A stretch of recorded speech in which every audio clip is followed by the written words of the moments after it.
ኤምባሲ ክስ መሰረታችሁ እሱም ማስያዝ ትችላላችሁ። ብሎ የሚጠጡ የሸዋ ልጆች አሉ። እሱም ማስያዝ ትችላላችሁ። ቀላል መንገድ እኮ አገኘን ብለው ቪዲዮ ሰረ ምንድነው ተናግረዋል።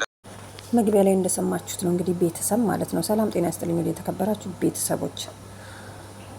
ሰይድ የተናገረው ነገሮች በጣም ብዙዎች ልትስማሙበት የሚገባ ነገር ነው ብዬ አምናለሁ። አስባችሁታል? እና ይሄ ነገር ምን እንደሆነ ታውቃላችሁ? እንደኔ ሀሳብ ማለት ነው። እና ሰይድ የተናገረው ነገር ትክክል 100% እርግጠኛ ነኝ፣ እንደኔ ማለት ነው። ለምን አትሉ? ምክንያቱም እቺ ልጅ በቂም በቀል እንደተጠቀሙባት ነው አንደኛው በሉ። ሁለተኛው ደግሞ እቺ ልጅ እናስለቅቃለን ብለው የሚታገሉ ሰዎች እውነት አይመስለኝም። በጣም ብዙዎች ሀቢባ ቤት ገብታለች አሁን እውነቱ ይታወቃል ብላችሁ በጣም የተደሰታችሁ ሰዎች አላችሁ ማለት ሰው ስለተቀያየረ አይደለም። ምክንያቱም እቺ ልጅ በህይወት ብትኖር እንኳን በዚህ ሰዓት እኮ ማንም ሰው ፊት ለፊት አያስቀምጣቸውም። አንደኛ ሲቀጥል ደግሞ ምንድን ያለው ሰይድ ይሄንን ልጅ እናንተ ስለ ሀና የተቆረቆራችሁ ካላችሁ ኤምባሲ ማስያዝ ትችላላችሁ። ምክንያቱም ደላላ የተባለው ጅዳ ነው ያለው፣ ጓደኞቹ አብረውት ናቸው ያሉት። ለምን አያስይዙትም?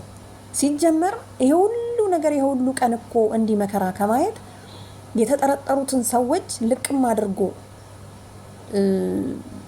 ከኤምባሲ ጋር ተባብሮ እስር ቤት ቢገባ ባንዴ ይለፈልፋል፣ እውነቷን ይናገራል። ምክንያቱም እሱ ታስሮ ሌሎቹ ውጪ እንዳይሆኑ እነሱን ለማስገባት ሲል እውነቱን ይናገራል ማለት ነው።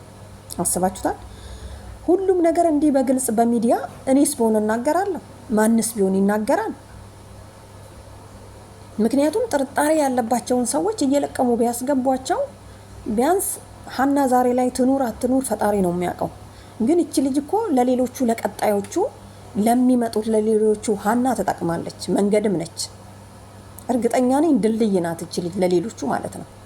ምክንያቱም እነኚህ ልጆች ከርቸሌ ቢገቡ እነሱን ማን ያስገባቸው ነው? እንደመሰለኝ እርስ በርስ በጣም ነው የሚፈራሩት እንጂ እነኚህ ልጆች ሳውዲ አረቢያ እየኖሩ እንዴት ነው እነሱን ማሰር መጠቆም ያቃታቸው? እዛ ያላችሁ ሰዎች ማለት ተቀማጭ ሰማይ ብርቅ ነው አሉ። ያው የተሰማንን አስተያየት እንስጥ በማለት እንጂ ለሁሉም ሰው እንደሚከብድ እናውቃለን። ግን ይሄ ሁሉ መንገድ ከመሄድ ይሄን ሁሉ ሰዓት ላይቭ ላይ ከመቀመጥ ስንት ቀን ሙሉ ማለት ነውና ሚዲያ ላይ እነሱ እኮ ቲክቶክ ተጠቃሚ ናቸው። ሀቢባ ደውላ ስትጠይቀው ምንድን ነው ያለው? እንግዲህ ቤተሰብ ተቋረጠ፣ ይቅርታ እንጠይቃለን። እና ምን ለማለት ፈልጌ መሰላችሁ? እቺ ልጅ ያለችው በሽፍታ እጅ ናት፣ ማንም ሰው ሊያገኛት አይችልም ነው የሚለው። እንግዲህ ሰይድ እንደተናገረው ከሆነ በጣም ሩቅ ቦታ ነች፣ ደብቀዋት ነው ያሉት። በስንት በ12 ጠባቂ የሚጠበቁበት ቦታ ነው ያለችው ብትኖር እንኳን። ስለዚህ ትመጣለች ብላችሁ አትልፉ በሚዲያ።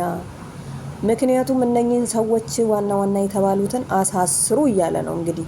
እኔም ደጋፊ ነኝ፣ ከምር እውነት ነገር ነው የተናገርከው። ምክንያቱም አንድ ሰው ቢታሰር እኔ ታስሬ እንዴት እቀራለሁ ይልና ሌሎቹንም አብረውት የነበሩት ያደረጉትን ትላንትና በእንትን ሀቢባ ስታወራው ያው እንደነገርኳችሁ ምንድን ያለው? ለምን ፎቶ አታነሳም ስትለው የኔ ስልክ ክሻፍ ነው፣ አያችሁ ክሻፍ ነው አለ።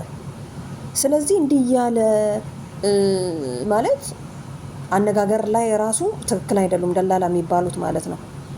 ስለዚህ እነሱን እየያዙ የሀገር ልጆች ትኖራላችሁ እዛ። ሲጀመር ልጅቷን በጣም እንደሚፈልጓት ነው እንግዲህ የተናገሩት ማለት ነው። ምክንያቱም በፊት ሲፈልጓት ስለነበረ ልጅቷ አመለጠቻቸው በአጋጣሚ። ግን አሁን በአጋጣሚ ደግሞ አገኟት።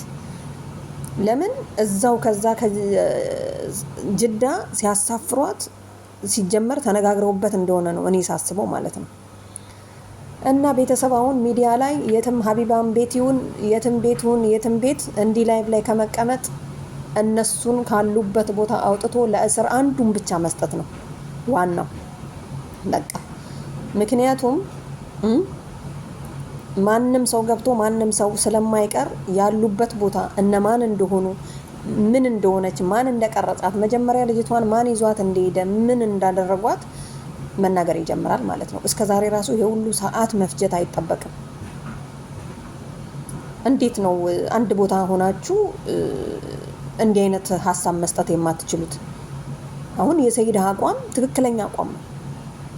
በቃ እንደውም ይሄን ልጅ አግኝታችሁ እሱን ነው ሀቢባ ቤት ወስዳችሁ ማናገር ያለባችሁ። ምክንያቱም ምክር ትሰማላችሁ። በእውነት ጀግና ብየዋለሁ። ሀሳቡ ሁሉ በጣም ምን ያለ ልበላችሁ እና ጥሩ ነው።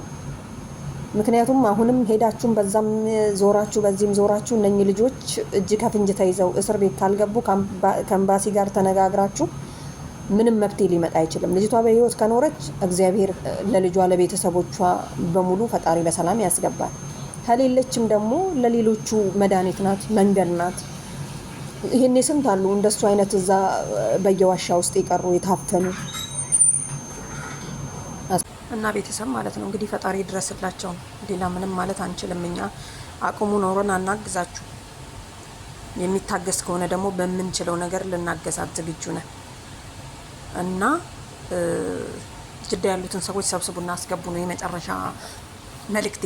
የምትችሉ ከሆነ እዛ ያሉ ሰዎች ማለትም አብረውት የሚኖሩ ሰዎች አሳልፈው መስጠት አለባቸው። ምክንያቱም የሚደርስባቸውን እንግዲህ ፈጣሪ ነው የሚረዳቸው። ትክክለኛ መንገድ ላይ ከሆኑ ደግሞ ማንም ሰው ማንንም አይነካም እና ከመጀመሪያ ጀምሮ ሀና ብሎ ከተናገረው ጀምሮ ለቅማችሁ እስር ቤት አስገቡ መልእክቴ ነው። በተረፈ ሰላም ሆኖልኝ